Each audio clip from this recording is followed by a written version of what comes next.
మాతృదేవోభవ. నిన్ను చూడకుండా నిలువలేవే తల్లి క్షణము కాని రక్త కణము కాని, నిన్ను చూచినంత నిలువలేవే తల్లి పద్యమైన హృదయ వాద్యమైన. జగన్మాత నిన్ను చూడకుండా నిలువలేవే తల్లి క్షణము కాని రక్త కణము కాని, నిన్ను చూచినంత నిలువలేవే తల్లి పద్యమైన హృదయ వాద్యమైన. ఏబిఎన్ ఆంధ్రజ్యోతి ప్రేక్షక మహాశయులందరికీ నవజీవన వేదం అనే కార్యక్రమంలో 907వ భాగానికి స్వాగతం పలుకుతున్నాం. భగవంతుణ్ణి దర్శించాలి, ఆత్మసాక్షాత్కారం పొందాలి, తద్వారా జీవితాన్ని మొత్తం పునీతం చేసుకోవాలి, జీవిత పరమార్థాన్ని సాధించాలనే తపన ఎటువంటిది అంటే అది భగవంతుణ్ణి చూసినా నిలవలేదు, చూడకున్నా నిలవలేదు. నిన్ను చూడకుండా నిలువలేవే తల్లి క్షణము కానీ రక్త కణము కానీ. ప్రతి రక్త కణము తపించాలి భగవంతుడి కోసం. అలాగే ప్రతి క్షణము అదే ధ్యాస ఉండాలి. త్యాగరాజుకి అలా ఉండబట్టే రామదర్శనం ప్రత్యక్షంగా హనుమత్ సీతా లక్ష్మణ భరత శత్రుఘ్న సమేతంగా రాముడు కనిపించాడు. ఆయన ఇంటికి వచ్చాడు, పూజా మందిరంలోకి వచ్చాడు. అది జన్మ పునీతం చేసుకోవడం అంటే. అంత తపన ఉండాలి. చూశాక కూడా నిలవలేము. నిన్ను చూచినంత నిలవలేవే తల్లి పద్యమైన హృదయ వాద్యమైన. త్యాగరాజుకు పాట అయినా, అన్నమాచార్యకు కీర్తనైనా, మాబోటిగాళ్ళకు పద్యమైనా చూశాక చెప్పకుండా ఎలా ఉంటామండి? పద్యము నిలబదమ్మా, వచ్చేస్తుంది అలాగా. హృదయ వాద్యమైన, హృదయం ఏదో సంగీతాన్ని వినిపిస్తుందమ్మా. అంత తపన భగవంతుని గురించి ఉండాలండి మనకి. అప్పుడు ఆత్మసాక్షాత్కారం జరిగితే జీవన్ముక్తి. ఇక జీవితం ఎలా ఉన్నా పెద్ద ఇబ్బంది లేదు, ఎప్పుడూ బాగానే ఉంటుంది. మనం ఉన్న చోట ఆ తేజస్సు ప్రసరిస్తుంది, సమస్త సమస్యలు పరిష్కారం అయిపోతాయి. ఆ స్థితికి చేరుకోవాలి మీరైనా, నేనైనా, ఎవరైనా. అదే మలయాళ స్వామి స్థితి, అదే రమణ మహర్షి స్థితి. ఇక ఇప్పుడు మనం ఆ భగవంతుణ్ణి, ఆయన యొక్క విశ్వరూపాన్ని కంప్యూటర్ రూపంలో దర్శిస్తున్నాం మనం. అతి ప్రాచీనమైనటువంటి చిత్కళ అమ్మవారు, అలాగే అతి నవీనమైనటువంటి సత్కళ. ప్రాచీన నవీన భేదాలు ఎప్పుడూ భగవంతుడిలో ఉండవు. ఆధునికత అనేది భగవంతుడికి వ్యతిరేకం కాదు. ఎంత ప్రాచీనమైతే అంత దైవానికి దగ్గర అనుకోవడం కూడా పొరపాటే. ఎంత నవీనమైతే అంత దగ్గర కూడా. అసలు ఈ ప్రాచీనం నవీనం అనేది ఏదో మనం కల్పించుకున్న మాటలు తప్పితే, మనం పుట్టిన కాలాన్ని బట్టి, మనం ఉన్న కాలాన్ని బట్టి కాలచక్రంలో ప్రాచీనం ఏమిటండి, నవీనం ఏమిటండి? నిత్యము ప్రకాశించే సూర్యుడికి ఉదయం ఏమిటండి, అస్తమయం ఏమిటండి? మనకు కనిపించే విధానాన్ని బట్టి మనం పెట్టుకున్న విభాగాలు. కానీ ప్రాచీనం నవీనం ఏమిటి? కాస్త లోతులోకి వెళ్ళి ఆలోచిస్తే రెండూ అర్థం లేని మాటలు. ఇవాళకి నిన్న ప్రాచీనం, రేపు రాబోయేది ఈవేళ నవీనం, మళ్ళీ రేపటికి ఈవేళ ప్రాచీనం. దీన్ని కొంచెం సంవత్సరాల్లోకి మారిస్తే వచ్చింది ప్రాచీనం నవీనం. ఎక్కడ? అంచేత నవీనమైనటువంటి సమస్త సాంకేతిక ఆవిష్కరణని భగవంతుని యొక్క విశ్వరూపంగా మనం దర్శించాలి. అందుకే ఇక్కడ మనం కంప్యూటర్ మీద దండకం చెప్పుకున్నాం. ఒక్కసారి ఆ దండకాన్ని మళ్ళీ ఉద్వేగంతో ఉత్తేజంగా పఠించుకుని అర్థంలోకి వెళదాం. శ్రీమన్మహాయంత్రరాజ్ఞి త్రిలోకైక పూజ్య త్రినేత్రావిభాజ్య మహేద్య నిరాజ్య మహాశాస్త్రవేద్య మహాతంత్ర విద్య మహాబుద్ధిసాధ్య అసాధ్య అభేద్య భవత్సృష్టి ఈ సృష్టి రూపం మార్చన్ స్వరూపం ముదీర్చన్ భవద్రూపముంజూడ నాకేలనో ఆదిదైవంబు విఘ్నేశ భావంబు తోచున్ మనం బందు శుక్లంబరం వీవు పైపైన గప్పించుకోవే జగంబంధు నీ ప్రజ్ఞ వీరంగ మాడంగ లేనట్టి రంగంబు కానంగరాది జగద్వ్యాప్తమైనట్టి తేజంబు విష్ణుత్వముందెల్పబోదే శశిన్బోలు వర్ణంబునం చుట్టును దెల్లనై మధ్యలో భస్మమున్బోలు వర్ణంబునన్ మేల్ తెరందాల్పవే నాలుగు ప్రక్కలను చతుర్బాహు రూపంబునందోపవే ఎప్పుడైనన్ ప్రసన్నంబు నీమోము కాదందుమే ఎన్నడైనైన ఒక్కింత పాడైనచో నాడు మామోము మేమైన చూడంగ కీడవు కదా మేము నీ ముందు కూర్చుండినం చాలు మా మోములం చూడ బాలార్క బింబద్యుతులు సోకు పద్మంబులం బోలి విప్పారి కనిపింపవే చూడని ఉత్తమాంగంబదే మత్త మాతంగమై తోచును ఇరువంకలన్ పెట్టెలే చేటలన్ బోలు శ్రోత్రంబులై తోచుగా తుండమా సన్నమైపోయెనన్ సరే దానికేమి అనంతంబు కాలంబులో దాని రూపంబు చిక్కెన్ గదా ఏకదంతంబునంబోలె నీ ముందు కీబోర్డు వెలుగొందుచుండెన్ పరిజ్ఞానదంతంబు మా కయ్యదేగా అదే మూషిగంబిప్పుడి మౌసు రూపంబు దాల్చెన్ గజాస్యంబు నీయందు నిక్కంబుగా తోచుచుండెన్ గదా తల్లి విఘ్నేశ్వరీదేవి మాకు ఏ విఘ్నముల్లేక ఆటంకముల్ రాక కాపాడి మా తప్పు శైరింప మా ముద్దు చెల్లింప ఉద్యోగముల్ కుర్ప మా యోగముల్ మార్ప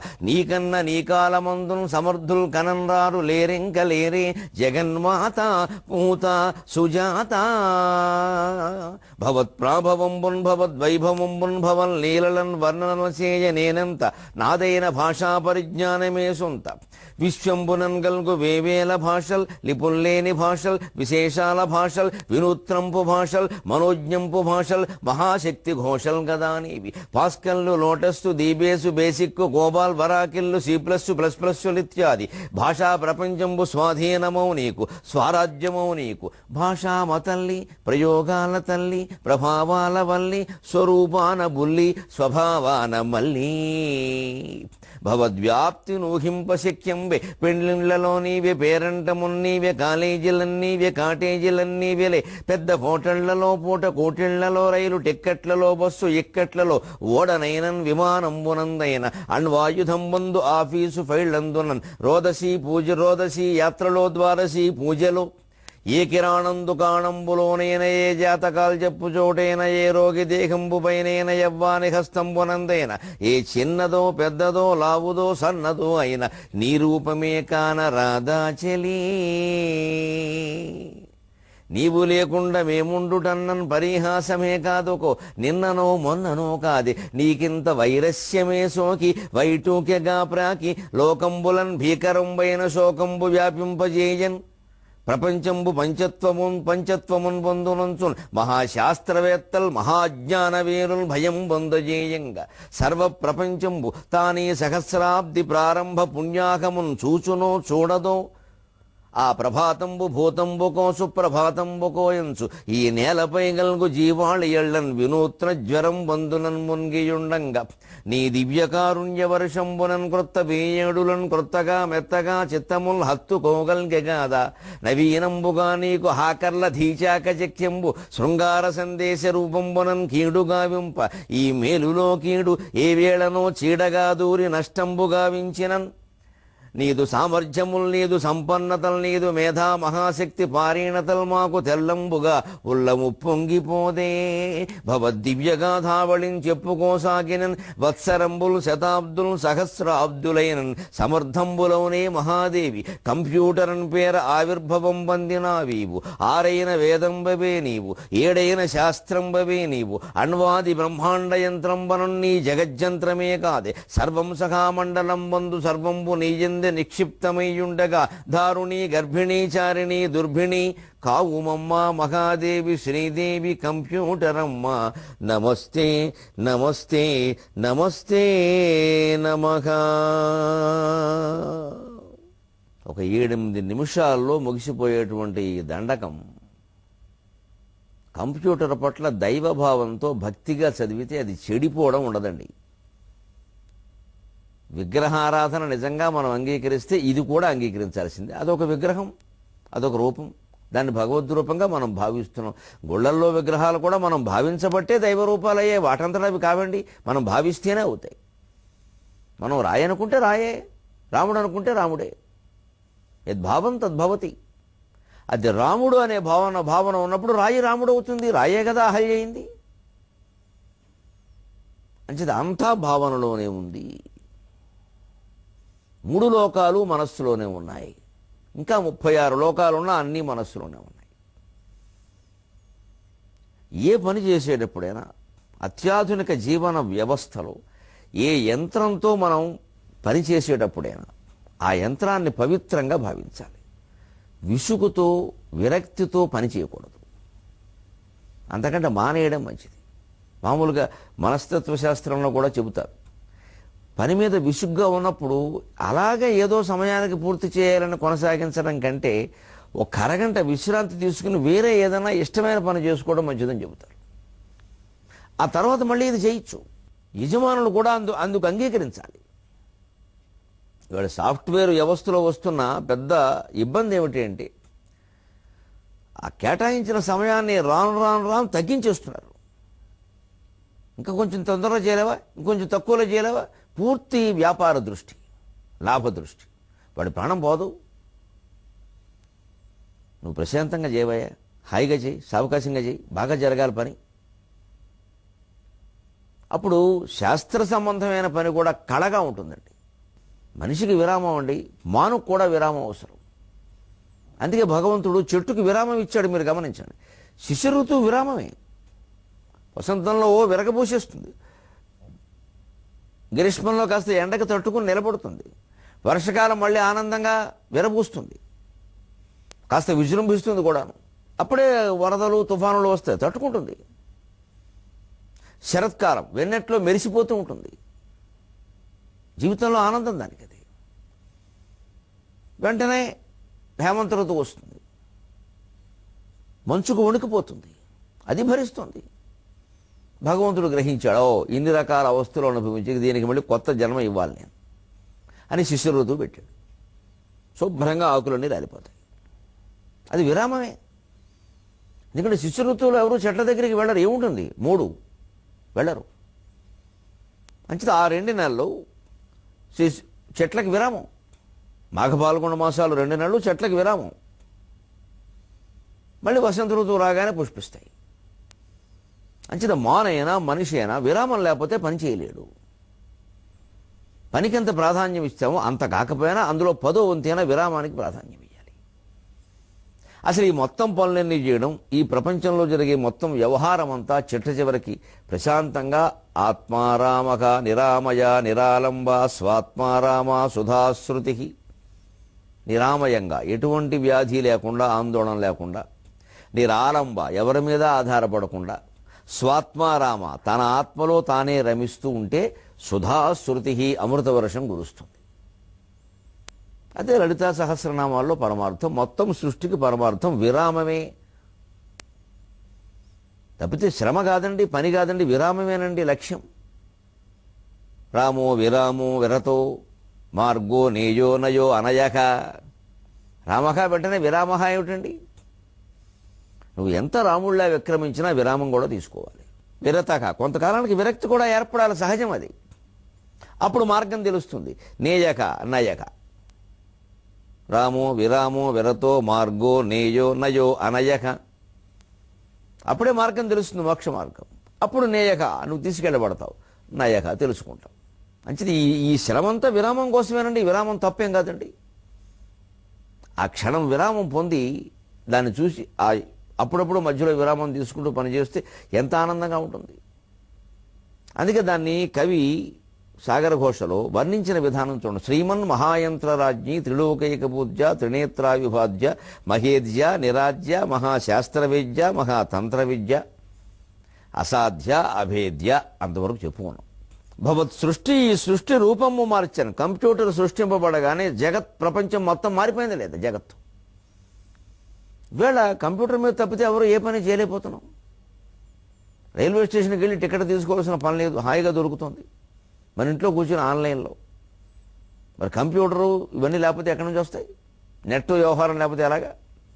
ఎంత సులభం అయిపోయింది. ఆ సృష్టి రూపము మార్చినడంలో రెండో అర్థం కూడా ఉంది. స్వరూపము తీర్చాను. ఇప్పుడు ఇదివరకు ప్రమాదాలు ఎక్కడైనా ఎవరికైనా మనం ఏదైనా నష్టం కలిగించాలని ఎవరికైనా ఒక ఆలోచన వస్తే వాడు ఆ నష్టం కలిగించడం కోసం వాడి ఇంటికి వెళ్ళవలసి వచ్చేది. ఏ సందులోనో చూడవలసి వచ్చేది, కత్తో కటారో పట్టుకొని. ఇప్పుడు అవసరం లేదు, ఓ బటన్ నొక్కితే చాలా అవుతోంది. ఏ నష్టమైనా చేయొచ్చు. కొన్ని లక్షల కంప్యూటర్లు మింగేసిందిగా ర్యాన్సమ్, వానక్రై వైరస్. చూసాం 10 రోజులు బట్టి ఎంత కంగారు పడ్డాము, ఎంత కంగారు పడుతున్నాము. ఎవడో ఎక్కడో కూర్చొని చేసిన పని ఉత్తర కొరియాలో ఉత్తర దక్షిణ లేకుండా మొత్తం మింగేసింది.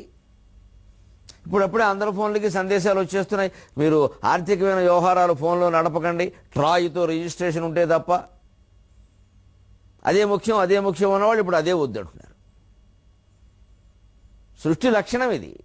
అందుకే భయకృత్ భయనాశనగా అన్నారు విష్ణు సహస్రంలో. భయం కలిగించేది ఆయనే, భయం నశింపజేసేది ఆయనే. ఇలా చేయడం రా చెప్పేది వాళ్ళే, మళ్ళీ వద్దని చెప్పేది వాళ్ళే. సృష్టిలో విన్యాసమే ఇది. సుఖంగా ఇంట్లో కూర్చుని 2 మెతుకులు తిని పల్లెటూళ్ళలో ఏదో వ్యవసాయం చేసుకుంటూ 2 గేదెలు తోలుకుంటూ పాలు 10 గేదెలు కాచుకున్న పాలవు పెరుగవు అని సుఖంగా ఉండే మానవుని తీసుకొచ్చి పట్టణాల్లో బారేశారు. వాడికి ఆశలు పెంచేశారు విపరీతంగా. అభివృద్ధి అన్నారు. వ్యవసాయం కూడా మానేసి కంప్యూటర్లో చదివించమని చెప్పారు వెనక నాయకులు. చదివించారు, అయిపోయింది. ఇప్పుడు ఇదే సృష్టి విలాసం సృష్టి రూపాన్ని మార్చేసింది. అది అర్థం కావాలంటే మనం దాన్ని దేవుడుగా భావించాలి. అందుకే చెబుతున్నాడు స్వరూపము మార్చను భవద్రూపమున్ చూడ నా కేలను ఆదిదైవంబు విఘ్నేశ భావము తోచును మనం పొందు. ఇక్కడ ఊరికే ఒక వర్ణన కోసం విఘ్నేశ్వరుడు అని ఆ రకంగా వర్ణించాడు. ఇంకొకరు కృష్ణుడుగా భావించవచ్చు, కనకదుర్గగా భావించవచ్చు, ఆంజనేయ స్వామిగా భావించవచ్చు, రకరకాలు. అందులో మనకి హిందువులకి స్వేచ్ఛ ఎక్కువ, అనేక రకాల దేవతలు ఉన్నారు. ఏ రూపంతోనైనా కంప్యూటర్ను మనం వర్ణించవచ్చు. నాకేదో అది కంప్యూటర్, దాని చుట్టూ 2 పెద్ద పెట్టెలు, ముందు ఏదో ఏకదంతంలాగా కీబోర్డు, ఇవన్నీ చూస్తే వినాయకుడు అనిపించింది. పైగా వినాయకుడు రూపం ఎటువంటిదంటే కాస్త ఎలాగైనా సరే వినాయకుడు రూపం తయారు చేయొచ్చు, దేన్నైనా తయారు చేయొచ్చు. అలాగే వినాయక చవితి విన్యాసాలు చూస్తూనే ఉన్నాం. ఆదిదైవంబు విఘ్నేశ భావంబు తోచును మనం పొందు. మరి అయితే సరిపోవాలి కదా. విఘ్నేశ్వరుడి మీద 2 ప్రసిద్ధమైన శ్లోకాలు ఉన్నాయి. ప్రతి సభ కార్యక్రమం ప్రారంభంలో అవి చదువుతారు. శుక్లాంబరధరం విష్ణుం శశివర్ణం చతుర్భుజం ప్రసన్న వదనం ధ్యాయేత్ సర్వ విఘ్నోపశాంతయే అగజానన పద్మార్కం గజాననం అహర్నిశం అనేకదం తం భక్తానాం ఏకదంతం ఉపాస్మహే. ఇవి ఆ 2 శ్లోకాలు. వీటి అర్థం ఏమిటి? శుక్లాంబరధరం, తెల్లని వస్త్రాన్ని ధరించి ఉంటాడు వినాయకుడు. విష్ణువు అంతటా వ్యాపించినవాడు. విష్ణువు అంటే అంతటా వ్యాపించినవాడు. సదాశివుడు అంటే అన్ని వేళలా ఉండేవాడు. అంతటా వ్యాపించేటువంటి భగవత్తత్వానికి విష్ణువు అని పేరు. అన్ని వేళలా ఉండేటువంటి భగవత్తత్వానికి సదాశివుడు అని పేరు. 2 ఒకటే. అలా ఉన్నప్పుడు అలా అంటారు, ఇలా ఉన్నప్పుడు ఇలా అంటారు. ఒక నటుడు రాముడు వేషం వేస్తే ఆనాటికి వాడు రాముడే, మర్నాడు కృష్ణుడు వేస్తే కృష్ణుడే, వాడికి ఇష్టం లేక రావణాసురుడు వేస్తే రావణాసురుడే. అలాగే భగవంతుడు ధరించేటువంటి ఒక రూపం, ఆయన ఉన్న ఒక స్థితి, ఎల్లప్పుడూ ఉండే స్థితిని సదాశివ అన్నారు. సదా అంటే ఎల్లప్పుడూ. అంతటా నిండి ఉండే స్థితిని విష్ణువు అన్నారు. వ్యాప్నోతి ఇది విష్ణువు.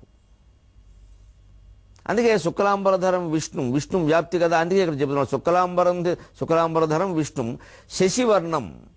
వినాయకుడు చందమామ వర్ణంలో ఉంటాడు. చతుర్భుజం, వినాయకుడు కూడా 4 భుజాలు మీకు ఇలా ఉంటే చూస్తారు. పాశము అంకుశము ధరించి ఉంటాడు. ఒక చేతిలో ఉండడం. ప్రసన్న వదనం, ఎప్పుడు ప్రసన్న వదనంతో ఉంటాడు. ప్రసన్నం అంటే ఏనుగు అని కూడా ఒక అర్థం ఉంది. అందుకే గజవదనం అంట. ధ్యాయేత్ సర్వ విఘ్నోపశాంతయే. అన్ని రకాల విఘ్నాలు పోవడం కోసం నిన్ను ఆరాధిస్తున్నామయ్యా అన్నారు. అందుకే విఘ్నేశ్వరునికి భార్యలుగా ఎవరున్నారో చూడండి. నిజానికి ఆయనకి పెళ్లి కాలేదు. విఘ్నేశ్వరుడు నిత్య బ్రహ్మచారి, కుమారస్వామి నిత్య బ్రహ్మచారి. క్రౌంచ పర్వతాన్ని ఛేదించినటువంటి కుమారస్వామి ద్విరద రదన, ఏనుగు ముఖం కలిగి ద్విరద వదనవు, క్రౌంచదళన ద్విరద వదనవు, ఏనుగు ముఖం కలిగినటువంటి వినాయకుడు, ఇద్దరు కూడా నిత్య బ్రహ్మచారులు అన్నారు. మరి నిత్య బ్రహ్మచారులకి ఇటు వినాయకుడికి సిద్ధిని బుద్ధిని, అటు కుమారస్వామికి వల్లిని దేవసేనని భార్యలుగా చెప్పడంలో ఉద్దేశం ఏమిటి? వినాయకుడికి సిద్ధి బుద్ధి భార్యలను ఎందుకన్నా సిద్ధి ఇటువైపు ఉంటుంది, బుద్ధి ఇటువైపు ఉంటుంది. బాబు నువ్వు బుద్ధితో పనిచేయ, ఏదైనా బుద్ధిశక్తి అంతా ఉపయోగించు. అప్పుడు మధ్యలో వినాయకుడు అంటే విఘ్నేశ్వరుడు ఆటంకాలు వస్తాయి. దేవుడికి దండం పెట్టుకో, మనస్సుకి శాంతిగా ఉపశమనంగా ఉంటుంది. ఎప్పుడైనా కాస్త ఆందోళనగా అనిపిస్తే మన పూజా మందిరంలోకి మనమే వెళ్ళి దేవుడి ముందు కూర్చుని పూజ చేయడము, ఓ స్తోత్రం చదవడము, పారాయణ చేయడము, లేదు కనీసం ఆ ఏడుపేదో పక్కింటి వాడి దగ్గర ఏడవకుండా పరమేశ్వరుడి దగ్గర ఏడవడము చేయాలి. అప్పుడు మనశ్శాంతి కలుగుతుంది. ఖచ్చితంగా అభయం లభిస్తుంది. భగవద్ రక్షణ లేకపోతే ఇంకెవడో మనం రక్షించగలిగిన వాడు లేడు ఇక్కడ. ఆ రక్షణ ఉంటే ఇంకే రక్షణ అవసరం లేదు. ఆ ఉపశమనమే. అప్పుడు తట్టుకోగలుగుతాం దేన్ని. కష్టం తప్పకపోవడం పక్కనట్టే, తట్టుకోగలుగుతాం. ముందు తట్టుకుంటే తప్పుకున్నట్టేనండి. ఎంత గుద్దేనా ఎదుటివాడు గుద్దనేయండి. భీముళ్ళ అంత బలం ఉండి మనకు తట్టుకుంటే వాడు గుద్దితే మనకే గుద్దుకోమను ఇంకా గట్టిపడుతుంది శరీరం. కష్టమేనా? అంతే. కష్టాలతో రాడు చేయలేడండి మనిషి అంటారు. అతడు అనేక యుద్ధములు ఆరితేరిన వృద్ధమూర్తి అంటే యుద్ధాలు చేశాడు కాబట్టి ఆరితేరాడు. ఇంట్లో కూర్చుంటే ఆరేదేమని తేరేదేమని అలాగా. అందుకని విఘ్నాలు వస్తాయి, తట్టుకోవాలి, అప్పుడు సిద్ధి కలుగుతుంది. అందుకని సిద్ధి బుద్ధి ఆయనకు భార్య. అంతేగాని ఏ కళ్యాణ మండపంలో వాళ్ళిద్దరికి ఇద్దరిని ఇచ్చి ఆయనకి పెళ్లి చేయాలి. అలాగే వల్లి, దేవసేన, కుమారస్వామి అదంతా కుండలని శక్తి వ్యవహారం. ఆ కుండలని శక్తి రూపమే వల్లి ఆకారంలో, తీగ ఆకారంలో ఉంటుంది. ఆ కుండలని శక్తి కుమారస్వామి అధిపతి. ఆయనకి షణ్ముఖాలు ఉంటాయి. షట్శాస్త్రాలు చదివితే కానీ ఆ బ్రహ్మజ్ఞానం కలగదు, ఆ యోగాభ్యాసం కుదరదు. అందుకని కుమారస్వామి రూపం అలా ఉంది. దేవసేన డివైన్ ఆర్మీ, దేవ సైన్యానికి ఆయన అధిపతి. భార్య అంటే అక్కడ ఏదో పెళ్లి చేసుకున్న భార్య కాదు, మనకేదో దాని ప్రతిరూపంగా దేవాలయాల్లో కళ్యాణాలు చేస్తారు. మనం చూసి ఆనందించడానికి బాగుంటుంది. అందుకని ఇంకా ఆ కళ్యాణం చూసినందువల్ల చేసినందువల్ల ఏదో జరిగిపోతుంది అనుకోకూడదు. అక్కడే నమ్మకాలు బాగా పెరిగిపోతే వ్యాపారాలు విపరీతంగా జరుగుతాయి. ఈ తత్వం అర్థం చేసుకుంటే ఇంట్లో కూర్చున్నా జరుగుతుంది. ఈ తత్వం అర్థం చేసుకున్నప్పుడు ఎన్ని గుళ్ళు తిరిగినా ఒకటే, తీర్థాలు ప్రసాదాలు మిగులుతాయి, జరిగేది ఉండదు. ఆ తత్వం తెలుసుకోవాలి. అటువంటి నిత్య బ్రహ్మచారులైనటువంటి వినాయకుడి దగ్గర శశివర్ణం చతుర్భుజం ప్రసన్నవదనం ధ్యాయేత్ సర్వ విఘ్నోపశాంతి. సరిగ్గా దాన్ని కంప్యూటర్కి అన్వయించాడు. ఇక్కడికి శుక్లాంబరం వీవి పైపైన కప్పించుకోవే. కంప్యూటర్ మీద కూడా తెల్లని తెరే కప్పుతారు సాధారణంగా, అందంగా తెల్లగా పాల వెలుగులో ఉంటుంది. అంటే ఇది శుక్లాంబరధరమే. విష్ణుం కంప్యూటర్ వ్యాపించిన రంగమే ఉందండి. జగంబంధు నీ ప్రజ్ఞ వీరంగమాడంగలేనట్టి రంగంబు కానంగరాదే, జగద్వ్యాప్తమైనట్టి తేజంబు విష్ణుత్వముందెల్పపోది. శశివర్ణం అన్నారు. శశిన్బోలు వర్ణంబునం చుట్టూను దెల్లనై మధ్యలో భస్మమున్ బోలు వర్ణంబుతో మేల్ తెరందాల్పవే. చంద్రుడు చుట్టూ తెల్లగా ఉంటాడు, మధ్యలో మచ్చ కారణంగా నల్లగా ఉంటాడు. ఆ మచ్చ ఒకటే నల్లగా ఉంటుంది. సరిగ్గా కంప్యూటర్ కూడా దాని 4 భుజాలు తెల్లగా ఉంటాయి, మధ్యలో బూడిద రంగు తెర ఉంటుంది. అంచేత శశివర్ణం. చతుర్భుజం 4 ప్రక్కలు, చతుర్బాహు రూపం మునందోపవే. 4 ప్రక్కలు చూస్తే చతుర్బాహువులాగే ఉంటాయి చతురస్రాకారంతో. ఇలాగే ఉండాలనే ఉంది, బాహువులు అలా ఉండకూడదా? దాని చతురస్రానికి ఉండే 4 చతుర్భుజాలనే అంటారు, 4 భుజాలనే అంటారు. దాని చేత చతుర్భుజం. ప్రసన్న వదనం. వినాయకుడు ఏమిటంటే కంప్యూటర్ కూడా ప్రసన్న వదనమే. అందుకే కవి అంటున్నాడు, ఎప్పుడైనా ప్రసన్నంబు నీ మోము కాదందుమి, ఎన్నడైనైనా ఒక్కింత పాడైన చోనాడు మామోము మేమైన చూడంగా కీడవు కదా. ఎప్పుడు ప్రసన్నంగానే ఉంటామమ్మా, ఒకవేళ ఎప్పుడైనా పాడైతే ఆ రోజు నీ మొహం కాదు మా మొహమే మేము చూసుకోలేము ఉంటున్నాడు చమత్కారంగా.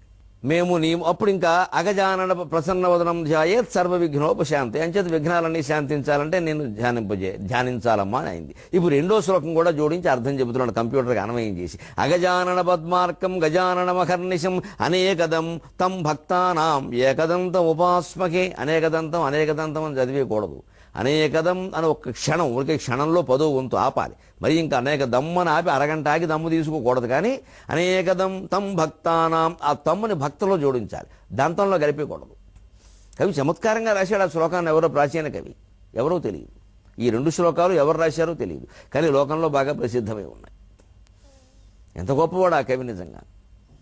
ఈ పైగా మన శాస్త్ర ప్రమాణం ఏమిటంటే, కవుల పేర్లు మనకు తెలిసినా తెలియకపోయినా కూడానండి, ఆ మహానుభావులు ఎవరు సంఘ సంస్కర్తలు, నాయకులు, యోధులు, వీరులు అందరూ కూడా త్యాగమూర్తులు.